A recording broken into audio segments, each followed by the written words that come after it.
Hi everyone, welcome to sleepy classes. स्वागत है आप सबका प्रीक्योर में। प्रीक्योर में हम जो हमारे वीक के करंट अफेयर्स होते हैं ऑफ अ पर्टिकुलर सब्जेक्ट उसको एलैबोरेटली डिस्कस करते हैं। आज हम इस वीडियो में इन्वायरमेंट के current affairs of the last week, that is from 9th to 16th October 2020 को डिस्कस करेंगे इन डिटेल। सो पहले हम इंडेक्स देख लेते हैं जिसमें कि सारे टॉपिक्स मेंशन्ड हैं जिनको हम डिटेल में इस वीडियो में डिस्कस करने वाले हैं। एक एक करके शुरू करते हैं। पहला जो हमारा टॉपिक है that is regarding human wild life conflict का एक important dimension, that is human leopard conflict. जब भी ह्यूमन वाइल्ड लाइफ कॉन्फ्लिक्ट की बात होती है तो एक चीज़ जो हमेशा डिस्कस होती है कि इट इज़ इनवेरिएबली इंक्रीजिंग। और ये जो स्टडी है that was conducted across Karnataka, ये भी यही बताती है कि ह्यूमन लेपर्ड कॉन्फ्लिक्ट को लेकर there were policy guidelines which were brought out by the government in 2011 ताकि जो ह्यूमन लेपर्ड कॉन्फ्लिक्ट है वो मिटिगेट हो जाए। ठीक है, और उसके कारण जो ट्रांसलोकेशन होती है लेपर्ड्स की वो कम हो जाए। लेकिन अभी रिसेंटली जो स्टडी हुई है उससे पता चला है कि that those policy guidelines has had little impact on the ground. उस स्टडी ने हमें ये बताया कि the number of leopards captured has increased, right, more than 3-fold. Similarly, the number of leopards which were translocated per month that has also increased, right? अब क्या होता है कि जो पॉलिसी गाइडलाइंस थी जो 2011 में लाई गई वो बेसिकली इसलिए ही थी कि ह्यूमन लेपर्ड कॉन्फ्लिक्ट कम हो जाए, उनकी ट्रांसलोकेशन रुक जाए। बिकॉज ऑब्वियसली आप एक एनिमल को दूसरी जगह पे ट्रांसलोकेट करते हो तो उस एनिमल के लिए वहाँ पे अडेप्ट होना मुश्किल होता है। तो ट्रांसलोकेशन करने का यही रीज़न है कि वो जो एनिमल है वो ह्यूमंस को नुकसान पहुँचा रहा है या लाइफ स्टॉक को नुकसान पहुँचा रहा है। सो अगर हमें ह्यूमन वाइल्ड लाइफ कॉन्फ्लिक्ट कम करना है या अगर हम ह्यूमन वाइल्ड लाइफ कॉन्फ्लिक्ट कम करेंगे तो हम ट्रांसलोकेशन को भी कम करेंगे। एंड इट जो ये जो गाइडलाइंस आई थी they also suggested improved ways of handling emergency conflict situations, right. लेकिन 2011 में ये गाइडलाइंस आई और आज अप्रॉक्सीमेटली 10 साल हो गए हैं। ठीक है, 9 साल हो गए हैं, अगले साल 10 साल हो जाएंगे। और अभी क्या हमें देखने को मिलता है जब एक स्टडी कंडक्ट होती है कि जो wild life human wild life conflict है और इस केस में ह्यूमन लेपर्ड कॉन्फ्लिक्ट है वो इंक्रीज़ हो गया है क्योंकि जो number of leopards those have been captured has increased and those who have been translocated they have also increased, right. और जो ट्रांसलोकेशन और कैप्चर की अगर हम बात करें तो मेजर जो रीज़न था वो था लाइफ स्टॉक डिप्रेडेशन। डिप्रेडेशन होता है प्रेइंग अपॉन, कि लाइफ स्टॉक पे जो लेपर्ड्स से they were preying upon the life stock. ठीक है, that is the major reason कि इसको कैप्चर और ट्रांसलोकेट किया गया। उसके बाद they were also rescued from snares and wells. Anxiety caused owing to leopard sightings, जहाँ पे भी लोग रहते हैं अगर वो लेपर्ड को देख लेते हैं so it causes lot of anxiety. So either that leopard is captured or it is translocated or leopards entering human dwellings, right. और ह्यूमन इंजरीज और ह्यूमन डेथ्स तो बहुत ही कम रीज़न था for leopard capture and translocation. Mainly it was preying upon the life stock or life stock depredation as it is commonly called. ठीक है, so this is regarding your human leopard conflict. कभी कभी mains में भी human wild life conflict पे question आ जाता है। In fact आज ही हमारा मेंस क्रैश का इन्वायरमेंट का पहला वीडियो गया है और उसमें जो पहला क्वेश्चन था वो ह्यूमन वाइल्ड लाइफ कॉन्फ्लिक्ट पे ही था। So in that we have discussed at length the reasons and how it can be prevented. So this is how the leopard looks. अब प्री के लिए कुछ इंपॉर्टेंट फैक्ट्स हैं। पहला, IUCN रेड लिस्ट पे इसका स्टेटस क्या है। इंडियन लेपर्ड की मैं बात कर रही हूँ, वनरेबल। साइट्स में अपेंडिक्स 1 में आता है, CMS में अपेंडिक्स 2 में आता है और वाइल्ड लाइफ प्रोटेक्शन एक्ट में ये शेड्यूल 1 में आता है। ठीक है, सो साइट्स और CMS जो है दीज आर कन्वेंशंस और इनकी अगर आप अपेंडिक्स 1 में आते हो तो आपको एक तरह से एब्सोल्यूट प्रोटेक्शन मिलती है। लेकिन जो लेपर्ड है वो CMS के अपेंडिक्स 2 में आता है। This is regarding the trade, ताकि एनिमल्स की ट्रेड ना हो इंटरनेशनली। और जो CMS होता है वो माइग्रेटरी स्पीशीज़ को प्रोटेक्ट करने के लिए कन्वेंशन है। ठीक है, so this is regarding your Indian leopard. Now moving on to the next news is the earth shot prize. Now earth shot prize क्या है? It is one of the you can say it is one of the prizes which has been designed to incentivize change and help our environment, help our planet over the next 10 years. So it will be active from 2021 to 2030. तो ये जो अर्थ shot price है ये ensure करेगा कि जो environment की challenging problems हैं उसके लिए लोग इनोवेटिव सॉल्यूशंस लेकर आएँ. It has taken inspiration from president John F Kennedy's moon shot. आपने सुना होगा मून शॉट के बारे में. Moon shot basically united millions of people around an organising goal कि हमने मून के ऊपर एक इंसान को पहुंचाना है. ठीक है, सो उससे इंस्पायर्ड है, मून शॉट से इंस्पायर्ड है अर्थ शॉट. राइट, अभी क्या है, अर्थ शॉट बेसिकली ब्रिटेन के प्रिंस विलियम ने लॉन्च किया है and it is a 50 million pound price.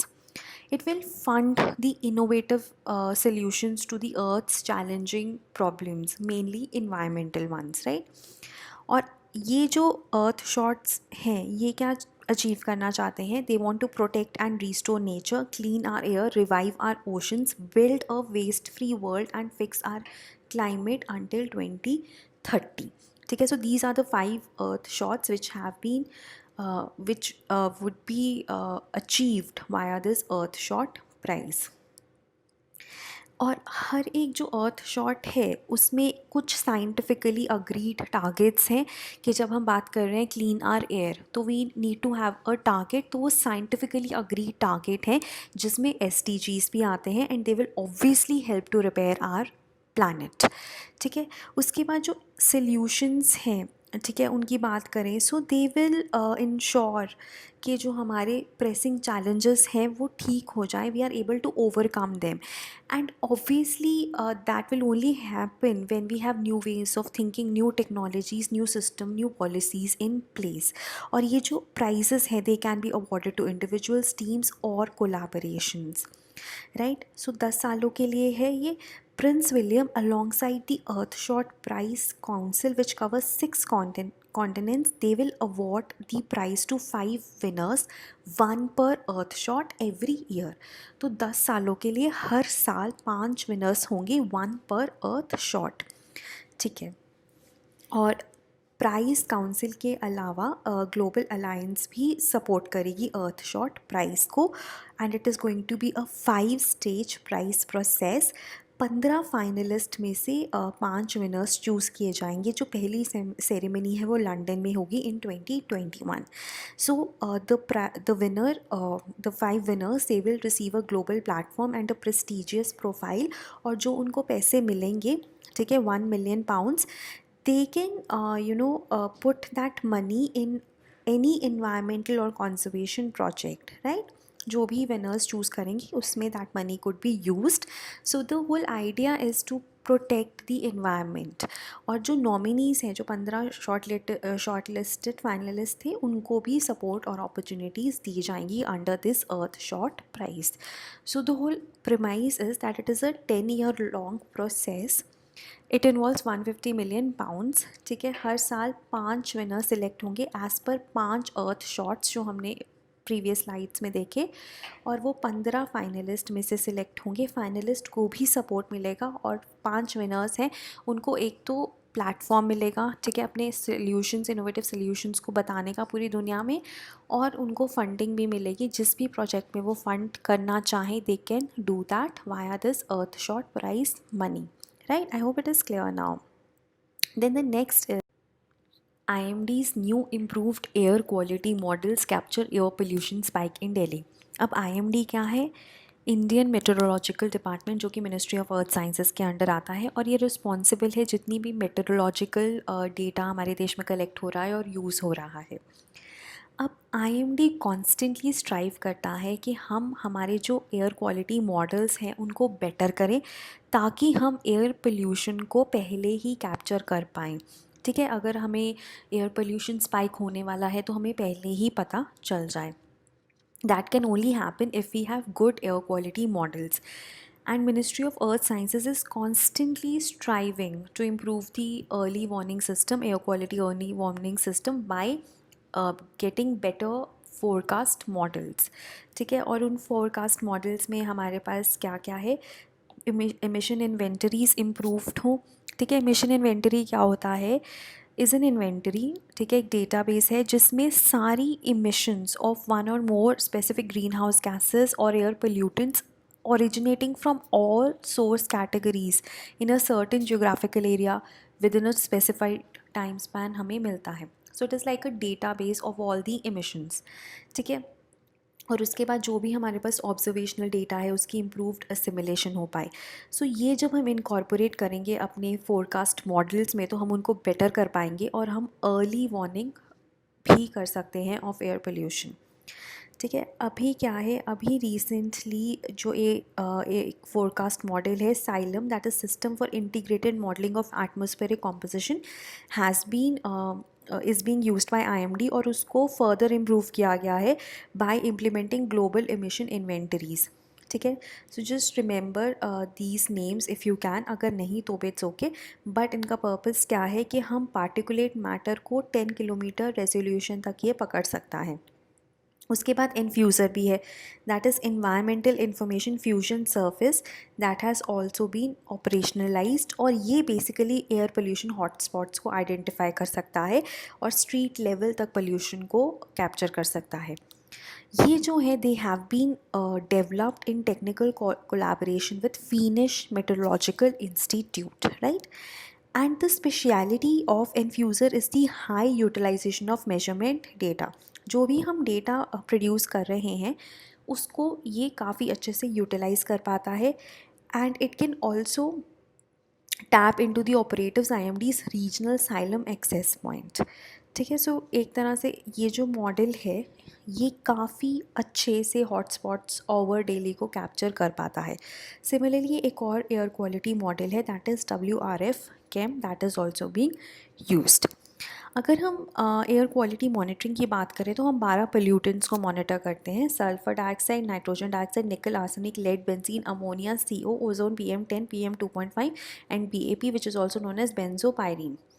लेकिन मोस्टली PM10, सल्फ़र और नाइट्रोजन डाइऑक्साइड को ही मॉनिटर किया जाता है regularly. Other pollutants are monitored in select cities only, and we also have NAQ, National Ambient Air Quality Standards, which are followed in certain urban areas. Then we also have NAQI, which is an index, जिसकी app भी आपने सुनी होगी, National Air Quality Index, right? So काफ़ी कुछ है as far as air pollution monitoring is concerned. लेकिन recently these models are also being put to use, right? NTPC collaborates with cement manufacturers across country to supply fly ash. NTPC is National Thermal Power Corporation. So basically ये जब कोल के through electricity produce करते हैं तो fly ash बहुत ज़्यादा निकलता है. तो हमारे देश में फ्लाई ऐश यूटिलाइजेशन पॉलिसी है जिसके तहत हम फ्लाई ऐश को यूज़ करने की कोशिश करते हैं ताकि वो कम से कम पोल्यूशन करे, राइट. सो NTPC ने अभी कोलैबोरेट किया है सीमेंट मैन्युफैक्चरर्स के साथ ताकि जो फ्लाई ऐश है वो सीमेंट प्रोडक्शन में यूज़ हो सके. सो NTPC is a public sector undertaking under Ministry of Power, and it has started to collaborate with cement manufacturers across the country. ठीक है, अब ये क्या करेगा, सीमेंट मैन्युफैक्चरर्स को सप्लाई करेगा फ्लाई ऐश और वो उससे सीमेंट बनाएंगे ताकि 100% यूटिलाइजेशन हो सके of fly ash, which is a by product produced during power generation. Fly ash is a fine powder which is produced by the burning of pulverized coal, which is used in electric generation power plants. It is a पोजोलान. पोजोलान क्या होता है कि जिसमें खुद की बहुत ही कम या नाम मात्र सीमेंटेशियस वैल्यू है, लेकिन जब ये फाइन पाउडर की फॉर्म में होगा and it is in the presence of water, it can react with calcium hydroxide and it can form compounds possessing cementitious properties. ठीक है, सो ये सीमेंट फॉर्म करता है in the presence of water. It reacts with calcium hydroxide, so that is what a pozzolan is. So it contains aluminous and siliceous material which has little or no cementitious properties of its own, but it can react with water and it can form a product that has cementitious properties.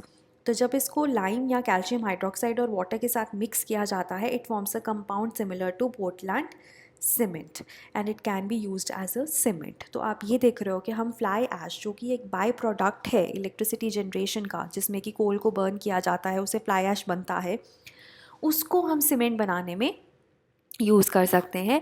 And it can be used as a prime material in blended cement, mosaic tiles and hollow blocks among other building materials. और अगर हम इसे concrete mixes में use करते हैं तो ये strength को भी इम्प्रूव करता है and it makes easier to pump, right? It requires less water than Portland cement and it is easier to use in cold weather. सो ये कुछ इसके फ़ायदे हैं कि सेट टाइम्स डिफरेंट है, कोल्ड वेदर में आप इसे यूज़ कर सकते हो, स्ट्रेंथ अच्छी है, it can be used as an admixture, it can be considered non shrink material, dense concrete produce करता है, वर्केबिलिटी अच्छी है, reduces heat of hydrogen hydration reduces CO2 emissions. So these are some of the positives of the utilization of fly ash. Then the Cabinet approves Memorandum of Understanding between Zoological Survey of India and International Barcode of Life, which is a Canadian non-for-profit corporation. So they have come together, they have signed an MOU for furthering efforts in DNA barcoding. DNA barcoding क्या होता है? It is a methodology जिससे कि हम rapidly और accurately species को identify कर सकते हैं। ठीक है, कैसे? हम सीक्वेंस करेंगे एक short segment of standardized gene regions या डीएनए, और उस शॉर्ट सीक्वेंस को फिर हम एक डेटा बेस के साथ कंपेयर करेंगे। ठीक है, और जिससे भी वो मिलता होगा, वो जिस स्पीशीज़ का होगा, हम आइडेंटिफाई कर सकते हैं कि यहाँ पे जिस स्पीशीज़ को हम आइडेंटिफाई करना चाहते हैं वो इससे सिमिलर है, तो वो भी यही स्पीशीज़ होगी। सो इसको कहा जाता है डीएनए बार कोडिंग। Now, IBOL और international barcode of life, it is a research alliance जो कि कमिटेड है providing human and financial resources to enable the expansion of the global reference database, informatics platforms को बनाने के लिए, and it also is establishing analytical protocols which are needed to use reference library to inventory, assess and describe biodiversity. ठीक है, it will also enable, ये जो MOU है कि ये Zoological Survey of India to participate at the global level programmes like BIOSCAN and planetary biodiversity mission. ठीक है, so basically आपको आईबॉल के बारे में थोड़ी बहुत नॉलेज होनी चाहिए in case it gets asked in the prelims.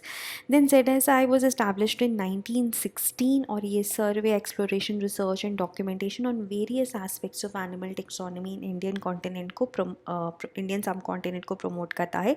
Then it is also a designated repository for National Zoological Collection as per NBA 2002 and ये बेसिकली जितनी भी एनिमल्स हैं स्टेट्स के, कंजर्वेशन एरियाज़ के, उन सबको स्टडी करता है, उन सब का स्टेटस सब नोट डाउन करता है। And it also publishes rare data book on Indian animals which is similar to the one published by IUCN, और जो पहली है ये 1983 में पब्लिश की गई थी। So these are certain facts that you need to know, right? Okay, next is regarding EIA assessment notification of 2020.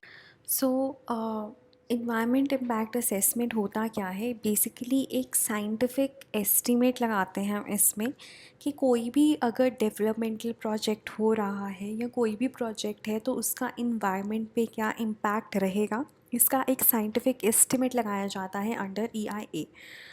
और पब्लिक कंसल्टेशन का भी प्रोविज़न है। सो बेसिकली क्या होता है कि जो लोकल कम्युनिटी है या जो स्टेक होल्डर्स हैं वो भी ओपिनियंस दे सकते हैं, वो ऑब्जेक्शंस रेज कर सकते हैं, और उसी पे बेस किया जाता है कि प्रोजेक्ट पास होगा कि नहीं होगा। अभी क्या है, 2006 में हमारे पास EIA एक नोटिफिकेशन थी, it is under environment protection act of 1986, लेकिन अभी the government has come up with a draft EIA notification इन 2020। तो उसमें किस चीज़ की बात की जाती है, उसमें क्या है कि कुछ जो एक्टिविटीज़ है ना उसको रिमूव कर दिया है from the purview of public consultation. ठीक है, a list of projects has been included under category B2। देखो 3 कैटेगरीज होती हैं, A, B1 और B2। B2 में जो प्रोजेक्ट्स आते हैं ना, दे आर एग्जेम्प्टेड। ठीक ठीक है, अब गवर्नमेंट ने क्या किया, ड्राफ्ट नोटिफिकेशन में बहुत सारे प्रोजेक्ट्स को कैटेगरी B2 में डाल दिया and now they are automatically exempted from EIA। ठीक है, सो इसमें बहुत सारे प्रोजेक्ट्स आते हैं जैसे offshore onshore oil gas and shale exploration, hydro electric projects up to 25 megawatts.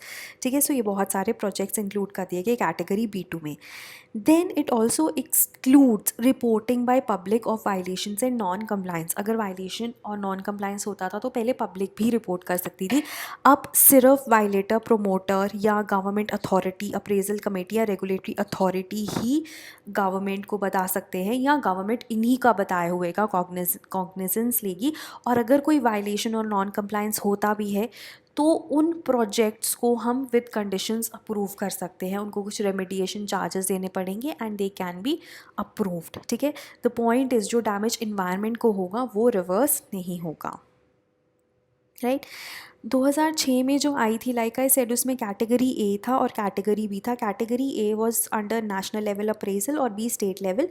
जो ए था ना, they could be A was the one which required mandatory environmental clearance.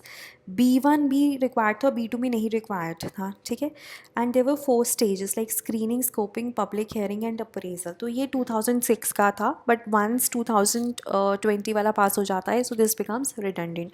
और काफ़ी ज़्यादा रिलैक्सेशंस हैं इन EIA notification, draft notification of 2020. Now let's move to the last current affair for today, that is Madhuka diplostimon tree.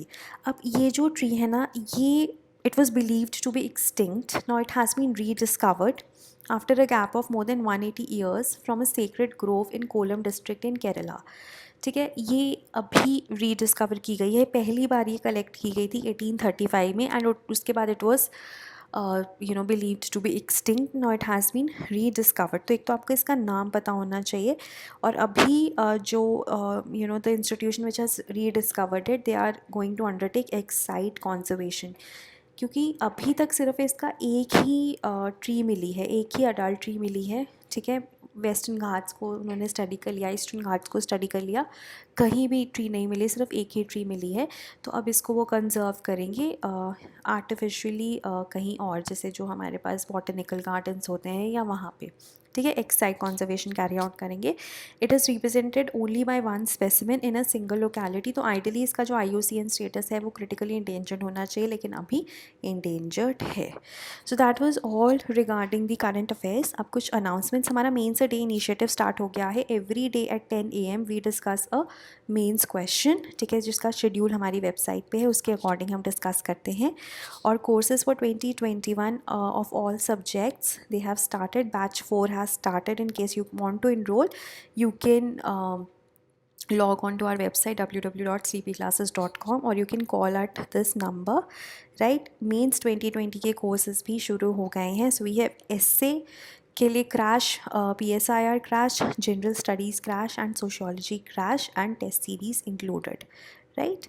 So you can visit our website and you can also visit our Telegram channel for all the PDFs, right? Thank you.